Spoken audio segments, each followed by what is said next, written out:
Hello and welcome to NewsX Auto. My name is Shiraz and that's the Toyota Innova Hycross. And first off, although I always say that there is no point in us reviewers talking about the design, however I'll make an exception this time, and again I would not be harping too much about it. I'll just mention a couple of lines. See, you want to know whether this looks like an MPV or an SUV, all right, in person, because you have already seen it in videos, you have already seen it in pictures. See, from the front three quarters, it has that SUV vibe, and even looking head on, yes, it does have that SUV vibe and presence. However, when you actually view it in profile, okay, even then that SUV vibe does not diminish completely. It there would be people who would be like, oh, is this a Fortuner? No, this looks like a Fortuner, or this doesn't look like a Fortuner but it looks like a Fortuner. And then they would view it from the rear and they would be like, okay, this is not a Fortuner, this is an Innova Hycross, but it is definitely more SUV than MPV, to be honest.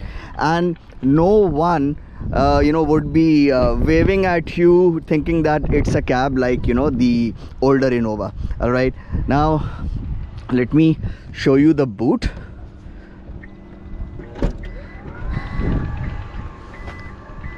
So with all seats up, this is the space that you get, and you can of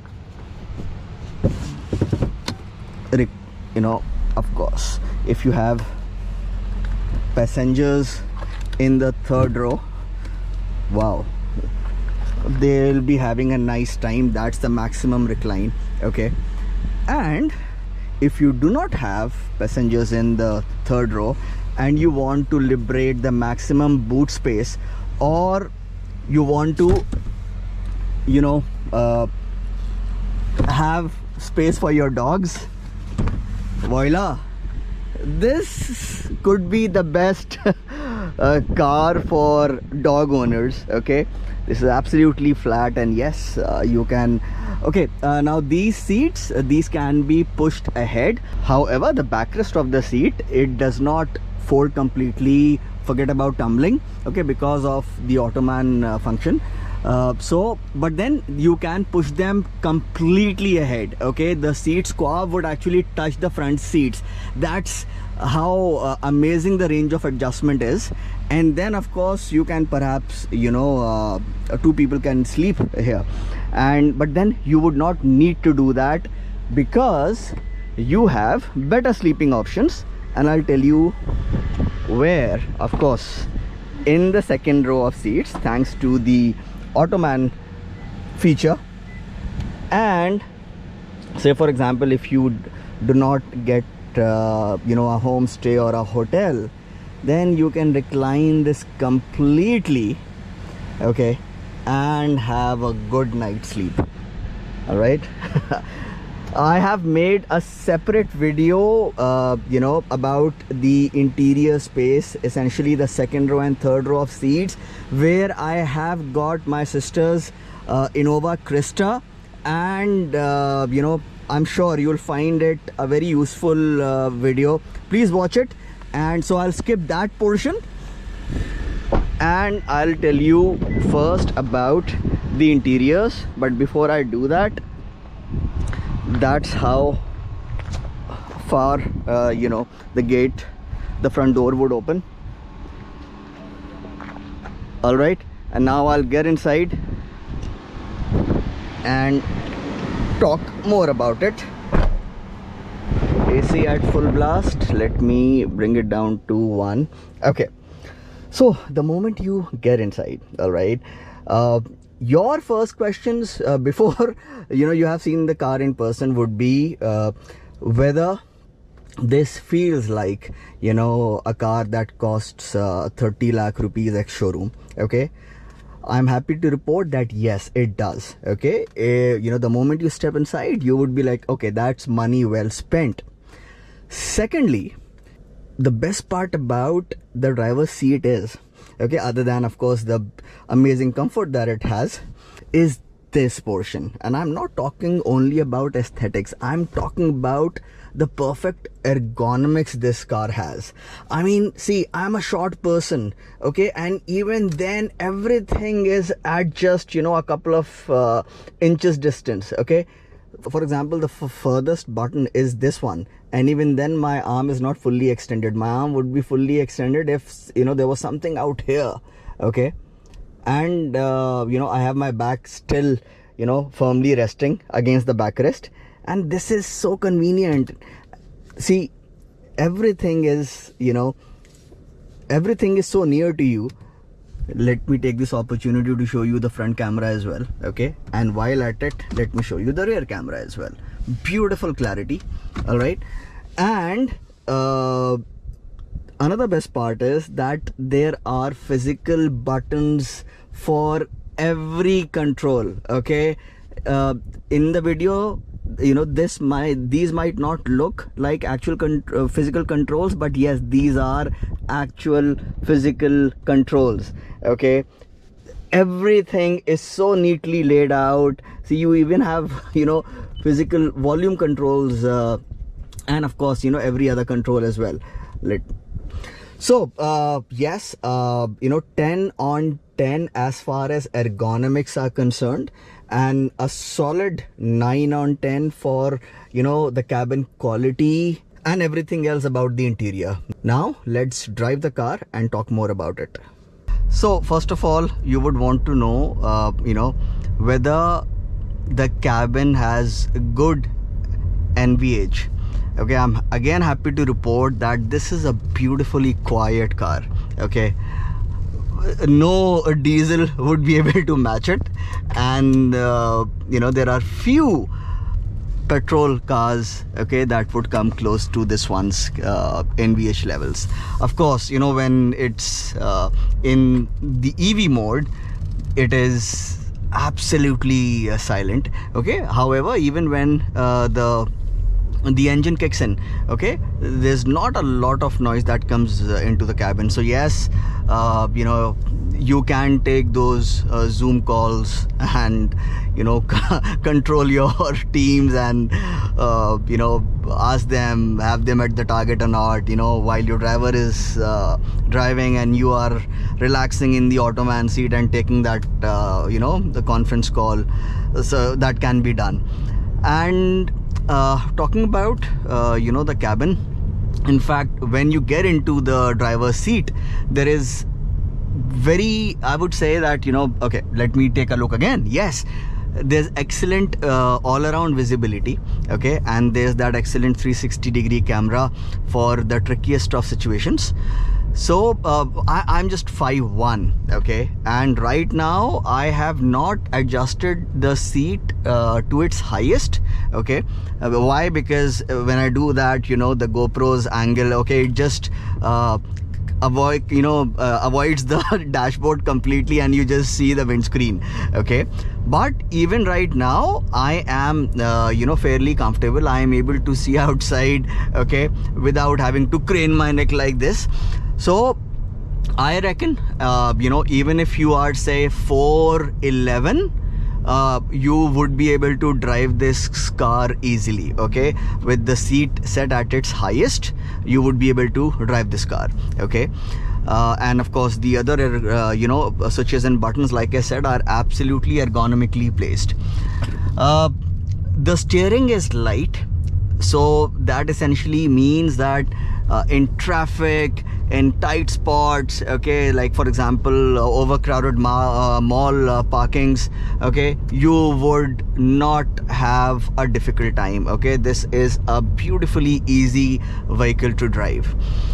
Now in fact, let me also no, I'll talk about that, you know, when I talk about handling, okay. Dude, that's the way you should be doing. What's wrong with people? Okay, performance. See, I'm sure you would have heard this, that it does not have the diesel Innova's kick, okay. Now I'll tell you the truth about it. See, my sister owns a 2.8 automatic Krista. Okay, now you do not get the 2.8 anymore, you get the 2.5. okay, and I just drove her vehicle day before yesterday. Okay, and I noticed, and I drove them back to back, these two cars. So I noticed, first of all, it's a diesel, it's a 2.8, it's turbocharged. So of course, you get that kick when the turbocharger gets to work. All right. However, and because of that, the sense of going fast is there. When you immediately get into this car and start driving, okay, you will say that, okay, you know what, I'm missing that kick. However, the clock would say otherwise. So what I'm trying to say is, you might not get that sense of speed, but you are actually moving fast. So for example, let me bring it down to 60. Okay, and stomp.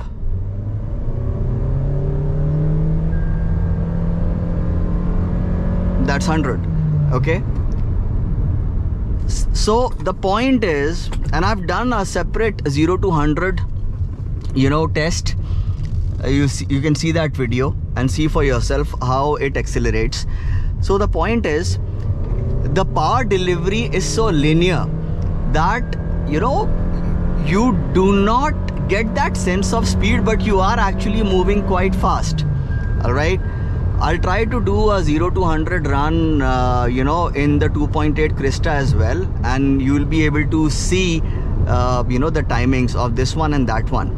So again the conclusion is that this has more than enough power for a vehicle of this size. All right, so overtaking is a cinch. You do not have to plan your overtakes, and yes, that is how it should be, okay, in a vehicle that is costing this much. All right, so overtaking is effortless, cruising is effortless, and even with a full load of passengers, you would, even in eco mode, you would never feel a dearth of power. Okay, there is more than sufficient power for all your needs. All right, now let's talk about handling. See, I told you that the steering is light. Although you would not be driving this like a hot hatch, however, I was expecting the steering to weigh up at least above 80, if not at 60, above 80. It stays light at all times. However, let me add that it is not at all nervous at any point in time. Okay, so yes, no complaints there. It's just that auto journalists, we are greedy. Okay, so we want every vehicle to handle brilliantly. Okay, we sometimes forget that that is not the priority of this vehicle's potential buyer. That kind of buyer would want this to have brilliant ride quality. So let's talk about that. But before I do that, let me quickly summarize. The handling is not bad at all. Okay, it is definitely a lot better than the older Innova. Okay, thanks to this being a uni body construction, and the Innova, okay, the older Innova or the Krista, it has a body on frame construction. Okay, there's a ladder frame chassis, and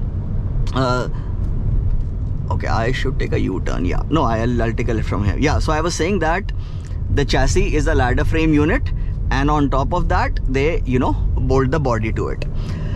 So it has advantages and disadvantages, but we're not going there because this is not an off-road review. Okay, since I've talked about it, let me tell you that a body on frame vehicle will be a lot better than this one off the road, while a monocoque / unibody construction will decidedly rule on the road as compared to a body on frame vehicle. Okay, so yeah, ride quality. See, as reviewers, it is very easy for us to say, and to be honest, I was wondering about that myself, that why did Toyota choose a relatively lower profile rubber for this car? On the face of it, I would have preferred a taller tire, because right now, however, we all know, and though for those of you who do not know this, let me reiterate the fact that the Toyota R&D engineers are 1,000 times more qualified, than each and every auto journalist in this world, or all of them put together. So I'm sure they would have arrived at this configuration after lot of trial and error and research and whatnot. However, the results are, see, the ride quality is definitely not magic carpet like. However, it is not at all bad by any stretch of imagination.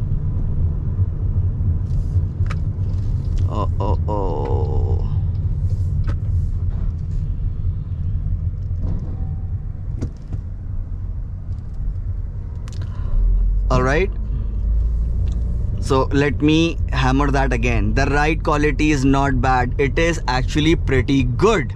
However, the Krista's ride quality on the worse roads is better. Alright, now there is a second part to it. The Krista's, or in fact, any, like I said, body on frame vehicle, there is always a lot of side to side movement, at any speed on on any road, in fact, small undulations, and even then you would see that there is a lot of side to side movement.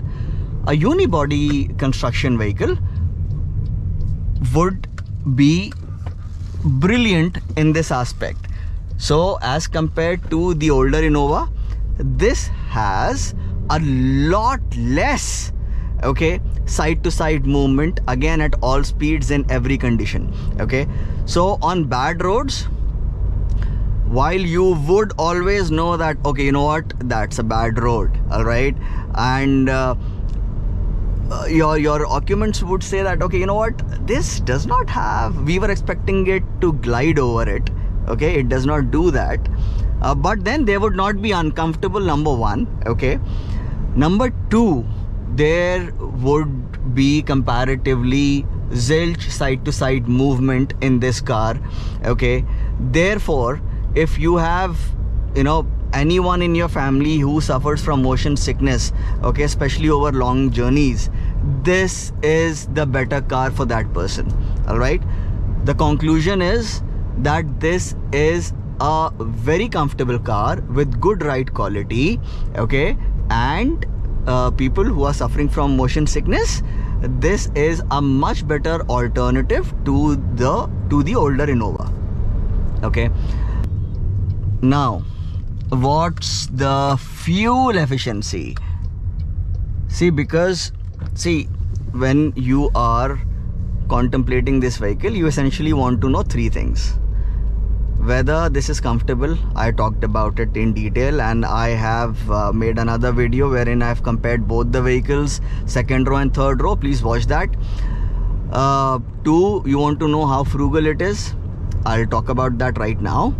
And whether it is more value, or it is the best in the segment at this price, that would be covered in the verdict. So let's talk about fuel efficiency. Even if you start it and keep it in your garage and just go for a 1 week vacation and come back, you'll still see that the fuel efficiency is still above 10. You would never ever, no matter what you do, you would never see a single digit fuel efficiency figure in this vehicle. I can stick my neck out and say that. Alright, and when you drive it with a light foot, you would drive with a light foot in the city, right? And like I've mentioned earlier as well, in other hybrid reviews, proper hybrids, they are most frugal in city traffic. All right, because why? See, because the engine shuts down more frequently, so when the engine is not running as much, okay, there is less fuel being burnt. All right, so you know, it's not rocket science. So that is why hybrids make more sense, or most sense, if your primary driving is within the city and you drive with a light foot. You can see 18 to 20 kilometers per liter. This will put Altos to shame, man. Forget about, you know, the Seltos and Cretas of this world. So I mean, come on, such a big vehicle, would you expect it to, you know, give you this much? 18-20 kilometers to a liter? And it does. Overall, you know, you can always expect this to give you above 15-16 kilometers to a liter in the city. All right, I'm sure there would be people who would be able to extract even 22 kilometers to a liter, okay, or perhaps more than that. But you know, anything between 15 to 18 is excellent for a vehicle of this size. So now the verdict. See, simply put, if you take into account its fuel efficiency, space and comfort, okay, there is absolutely nothing under 1 crore rupees which excels in all these 3 areas, okay, as much as this vehicle does.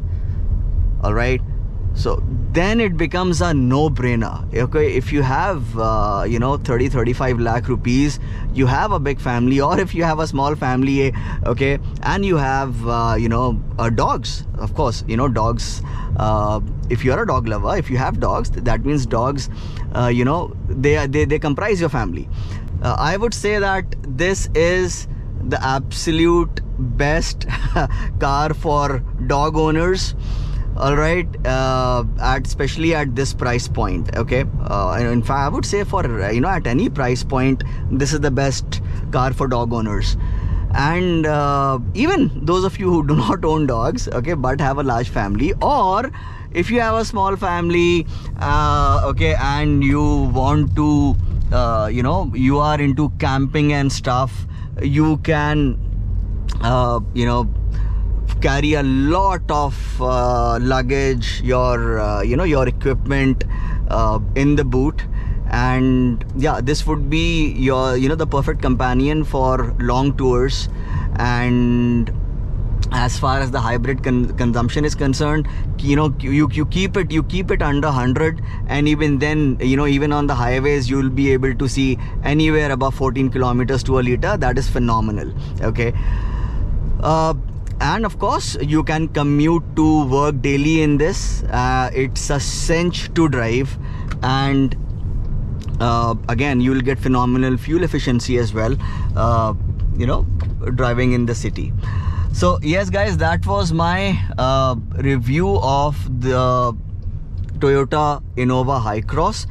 If you have any more questions, put them in the comment section below, and do hit that like button, do subscribe if you haven't already, and do leave a comment even if you do not have a question. And I shall see you soon in the next one. Thank you so much for watching. And alright, I forgot to tell you one thing. The headlights are absolutely crap. Come on Toyota, you could have put Fortuner's headlights in this car.